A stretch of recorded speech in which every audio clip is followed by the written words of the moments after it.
Good evening friends. Now we see about UGC NET English. Already நம்ம வந்து Matthew அர்னால்ட பத்தி ஒரு क्वेश्चन பார்த்திருக்கோம். Shall we remember the question answer? Which among the following poems has been hailed as semi wasteland? Option A வந்து Dover Beach, option B Tyresis, option C வந்து Empedocles on Etna, option D வந்து The Scholar Gipsy. Answer is D option, The Scholar Gipsy. Dollar beach வந்து எப்போ எழுதுனாங்க 1867. அப்புறமா வந்து தைரிசஸ் வந்து 1866. எம்படெக்கல்ஸ் and Etna வந்து 1852.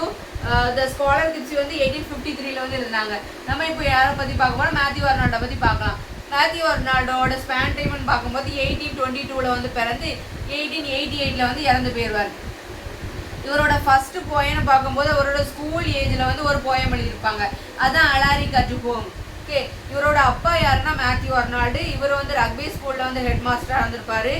அப்புறமா வந்து நம்ம மேத்யூ அர்னால்டை பற்றி என்ன சொல்லலாம்னா இவரை வந்து ஒரு கேரக்டரைசைஸ் பண்ணும்போது இவர் வந்து ஒரு சேஜ் ரைட்டர்னு சொல்லலாம். ஜான் கேபிள் வந்து இவங்களோட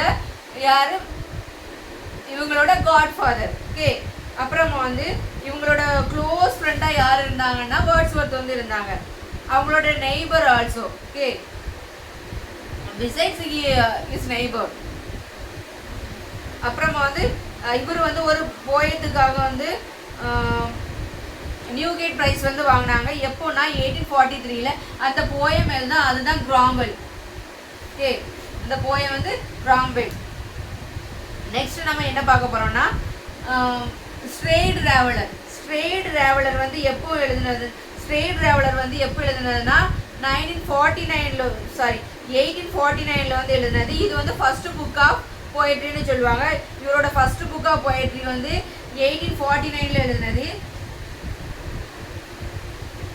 இதோட நேம் வந்து ஸ்ட்ரெய்ட் டிராவலர் 1849. ஓகே,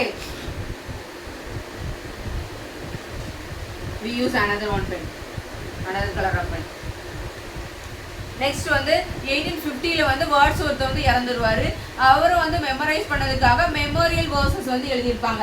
1850 வந்து எழுதியிருப்பாங்க. ஓகே, தென் எம்படெக்கல்ஸ் ஆஃப் எட்னா வந்து இது வந்து செகண்ட் வால்யூம் ஆஃப் போயம்ஸ். இது 1852 எழுதுனது. 1852 எழுதுனது. எம்படெக்கல்ஸ் ஆன் எட்னா அண்ட் அதர் போயம்ஸ்னு ஒரு டாபிக் வச்சு எழுதியிருக்காங்க. அப்புறம் வந்து 1853 வந்து என்னன்னா ப்ரிஃபேஸ் டு த போயம்ஸ். 1853 வந்து ப்ரிஃபேஸ் டு த போயம்ஸ் எழுதியிருப்பாங்க. ஓகே, தென் அப்புறமா வந்து 1853 அதே இயரில் வந்து போயம்ஸ் 1853 நியூ எடிஷன் ஒன்று எழுதியிருப்பாங்க. இதில் வந்து 3 போயம் வந்து இன்க்ளூட் ஆகுது. என்னதெல்லாம்? அந்த எம்படெக்கல்ஸ் ஆஃப் எட்னா வந்து செகண்ட் வால்யூம்ல எழுதினாங்கல்ல, அது வந்து என்னது? எம்படெக்கல்ஸ் ஆஃப் எட்னா வந்து த போயம்ஸ் நியூ எடிஷன்ல வந்து இன்க்ளூட் ஆகுது. அப்புறம் வந்து செகண்ட் போயம்னு பார்க்கும்போது ஜாரப் அண்ட் ரஸ்டம் வந்து இன்க்ளூட் ஆகுது. அப்புறம் வந்து ஸ்காலர் கிப்ஸி. நம்ம ஏற்கனவே செமி வேஸ்ட்லேண்ட் பார்த்தோம். அந்த செமி வேஸ்ட்லேண்ட் போயம் எதில் இன்க்ளூட் ஆகுது? Poems new edition. இது வந்து 1853 எழுதுனது. இதுக்குள்ள தான் இன்க்ளூட் ஆகுது. There are 3 poems. Shall we remember? Empedocles on Etna, Joraf and Rustum, The Scholar Gipsy. Next நம்ம என்ன பார்க்க போறோம்னா 1854 வந்து செகண்ட் சீரீஸ் வந்து அப்பியர் ஆகுது. 1854 வந்து செகண்ட் சீரீஸ் வந்து அப்பியர் ஆகுது. இந்த செகண்ட் சீரீஸ்ல வந்து ஒரு நியூ போயம் வந்து ஆட் பண்ணுதாங்க. பால்டர் டெட் இந்த போயம் வந்து இதில் வந்து ஆட் பண்ணியிருக்காங்க. அப்புறம் வந்து 1857 பார்க்கும்போது இவங்க வந்து ப்ரொஃபஸர் ஆஃப் போயட்ரிங்க இதில் ஆக்ஸ்போர்டில் வந்து ப்ரொஃபஸர் ஆஃப் போயட்ரியா வந்து எலெக்ட் பண்ணப்படுதாங்க. அப்புறமா வந்து 1858 என்ன நடக்குன்னா ஒரு ட்ராஜடி எழுதுறாங்க. இதுதான் ஒரே ஒரு ட்ராஜடி. இவர் வாழ்க்கையில் எழுதின ஒரே ட்ராஜடி இந்த மெரூப் தான். இந்த மெரூப் வந்து எப்போ 1858 வந்து எழுதுதாரு. அப்புறமா வந்து 1861 என்ன எழுதுனாங்கன்னா 1861 அண்ட் டிரான்ஸ்லேட்டிவ் ஹோமர் வந்து எழுதிட்டாங்க. அப்புறமா வந்து என்ன சொல்லியிருக்காங்கன்னா 1861ல இருந்து என்ன நடந்துச்சுன்னா ஒரு பாப்புலர் எஜுகேஷன் ஆஃப் பிரான்ஸுங்க ஒர்க்கை வந்து எழுதியிருக்காங்க. அதுக்கப்புறமா வந்து ப்ரொஃபஸர் ஆஃப் பொயட்ரியா வந்து ரெண்டாவது ரீஎலெக்ட் பண்ணப்படுதாங்க. எந்த இயர்லனா 1862ல வந்து செலக்ட் பண்ணப்படுதாங்க ரெண்டாவது. ஃபர்ஸ்ட் எப்போ 1857, செகண்ட் 1862ல. ஓகே, அப்புறமா வந்து 1865ல வந்து என்னதுன்னா எஸ்ஏஸ் இன் கிரிட்டிசிசம் ஃபர்ஸ்ட் சீரீஸ் வந்து எழுதாங்க. எஸ்ஏஸ் இன் கிரிட்டிசிசம் 1865ல வந்து எழுதுனாங்க. 1865ல வந்து எஸ்ஏஸ் இன் கிரிட்டிசிசம் வந்து எழுதியிருக்காங்க. இது வந்து 2 சீரீஸ் இருக்கு. ஆனா அவரோட டெத் வரைக்கும் அது வந்து பப்ளிஷ் ஆகல.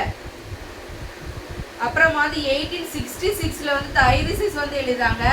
1866ல வந்து எழுதியிருக்காங்க. இது யாருக்காக எழுதுனா அவரோட ஃப்ரெண்டு ஆக்ஸ்போர்ட்ல படிக்கும்போது அவருக்கு கிடைச்ச வந்து ஒரு ஃப்ரெண்டு, அந்த ஃப்ரெண்டுக்காக எழுதினது தான் இந்த தைரிசிஸ். இது வந்து ஒரு எலிஜி. இந்த எலிஜி வந்து யாருக்குள்ளது?